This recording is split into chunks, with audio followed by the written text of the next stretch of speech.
Oke, halo, assalamualaikum warahmatullahi wabarakatuh. Selamat sore teman-teman. Ketemu lagi bersama saya Jarkan Official di kesempatan sore hari ini. Baik teman-teman, di video kali ini kita berada di salah satu tempat, di mana tempat ini adalah salah satu peninggalan kuno atau salah satu petilasan yang mempunyai cerita sejarah yang luar biasa teman-teman. Tepatnya sejarah tentang kerajaan Kediri teman-teman. Dan di video kali ini kita berada di petilasan Sri Aji Jayabaya teman-teman. Nah, tepatnya kita berada di Desa Menang, Kecamatan Padu, Kabupaten Kediri. Tepat di depan pintu masuk itu ada papan nama. Seperti yang teman-teman lihat, itu ada sejarah singkat Pamuksan Sang Prabu Sri Aji Jayabaya. Jadi di sini dituliskan itu silsilah atau cerita di mana Sang Prabu Sri Aji Jayabaya itu masa berkuasa dan beberapa raja-raja kerajaan di Kediri. Nah, ini teman-teman bisa baca sendiri karena tulisannya banyak sekali. Ini saya tahan agak lama biar teman-teman bisa lebih paham. Nah, Pamuksan ini terletak di antara dekat dengan Resi Mayangkara ya teman-teman, dan juga Sendang Tirta Kamandanu. Tepatnya ada di sana. Nah, di atas sana sedikit ada gundukan tanah atau seperti bukit kecil, itu berada di sana teman-teman. Nanti kita masuk. Oke teman-teman, monggo Pak.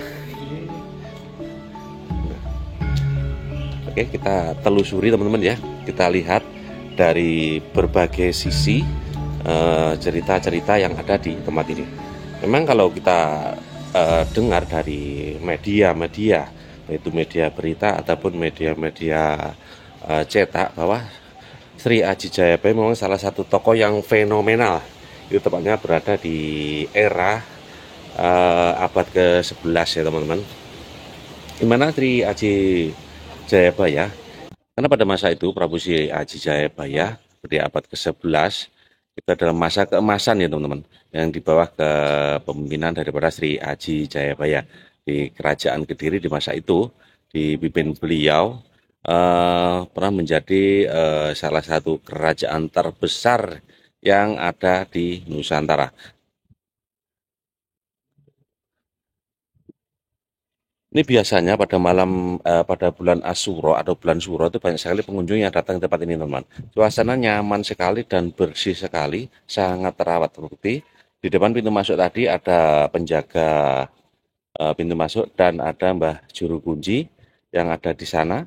Dan juga buat teman-teman yang mau main ke sini dipersilakan, selalu terbuka ya buat teman-teman. Dan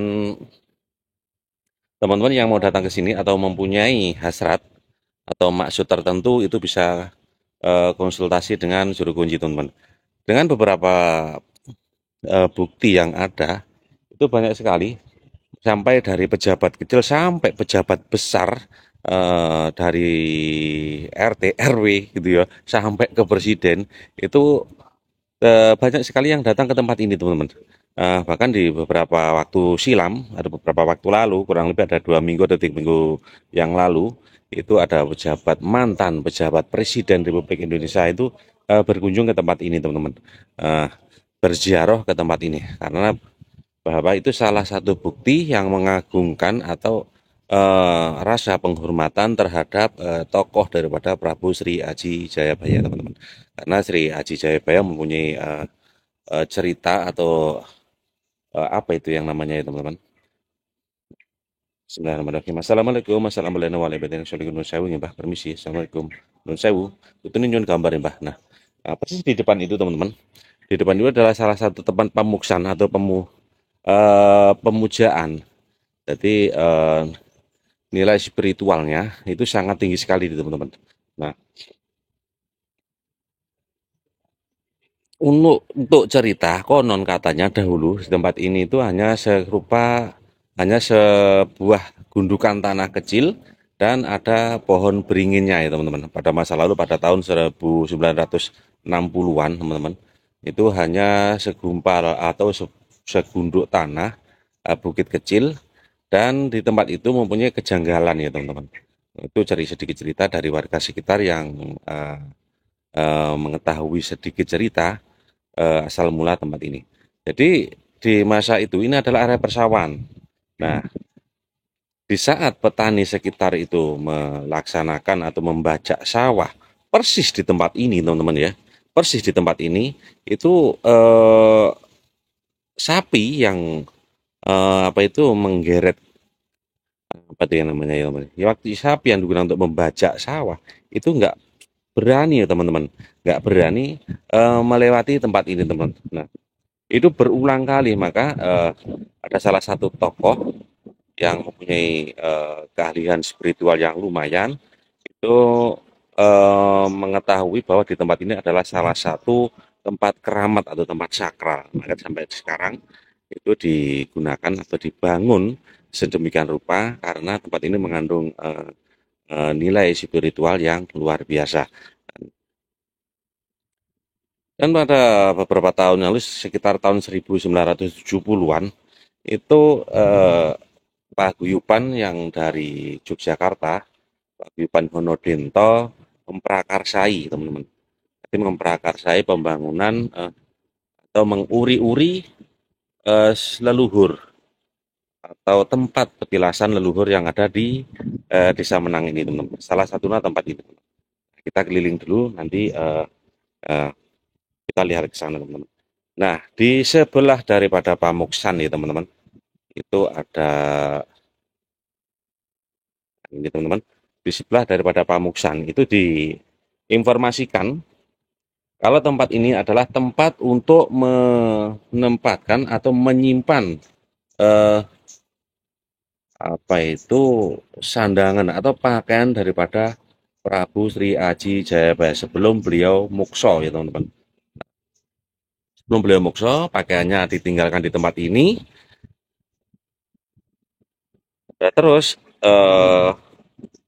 beliaunya entah hilang kemana ya teman-teman. Nah,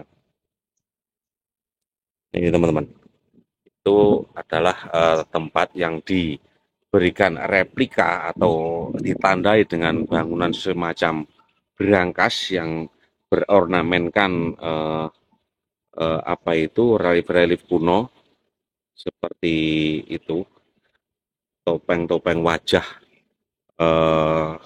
daripada sangkala. Nah, itu teman-teman, ini adalah syarat tempat untuk menaruh pakaian daripada Sang Prabu Jayabaya ya teman-teman.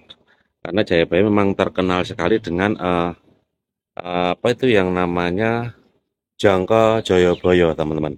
Jangka Jayabaya yang ada di media-media, diberitakan di berbagai media sosial atau media cetak, itu sudah familiar sekali di telinga teman-teman tentunya. Tidak jarang pula banyak sekali orang yang menepi di tempat ini.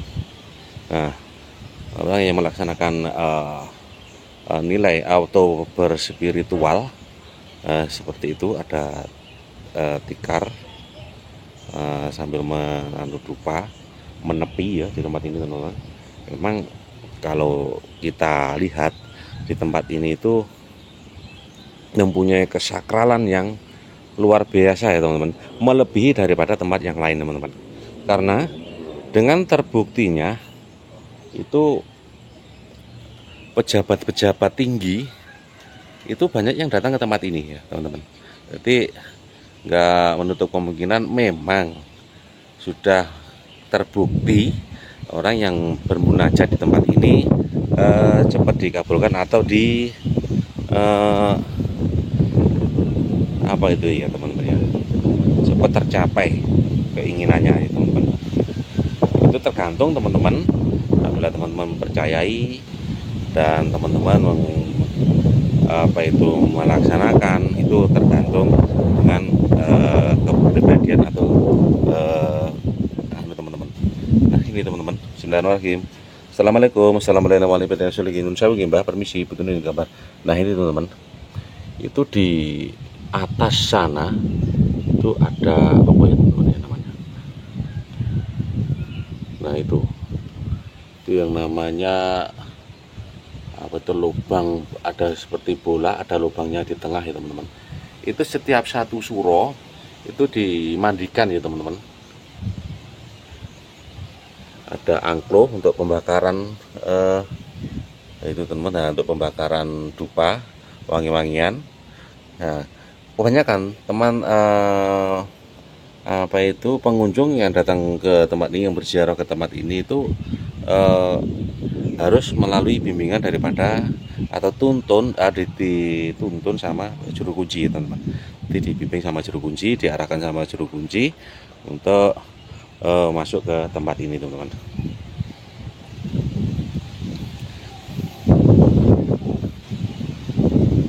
Nah, itu teman, sampai perhatikan teman-teman ya, luas sekali tempatnya. Nah, ini tempat yang lumayan bagus sekali, sejuk sekali dan nyaman sekali, cocok untuk sekedar melepas penat atau untuk melaksanakan kegiatan-kegiatan spiritual di tempat ini ya teman-teman.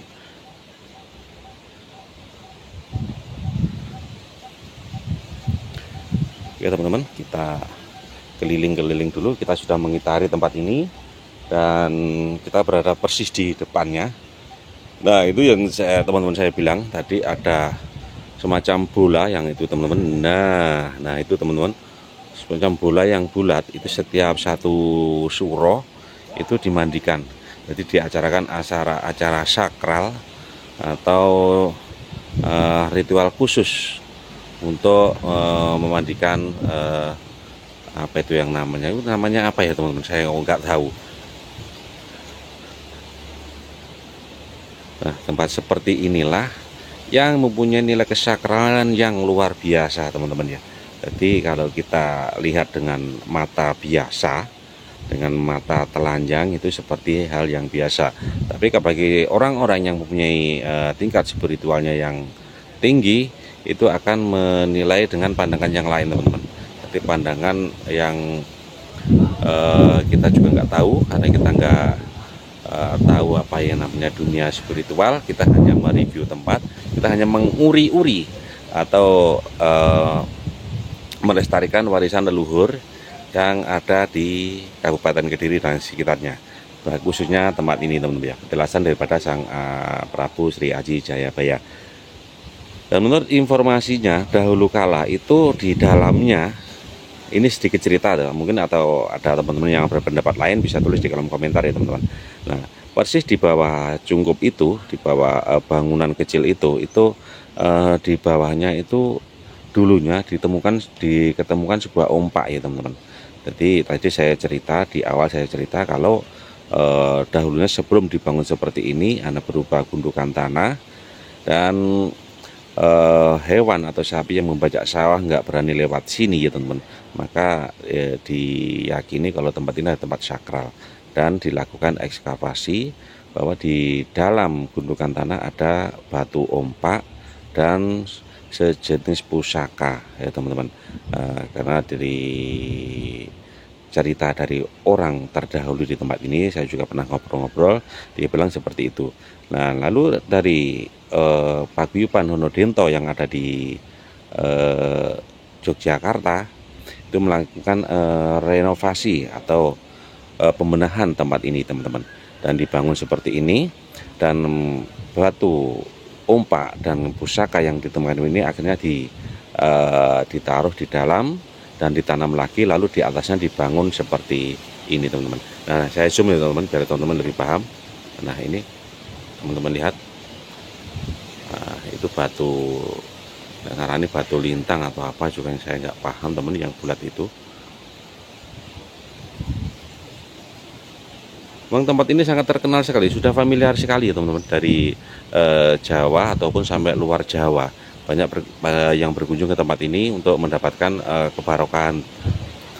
Jadi melaksanakan ritual ataupun bermunajat di tempat ini untuk mengalah barokah teman-teman daripada Prabu Sri Aji Jayabaya teman-teman. Baik teman-teman,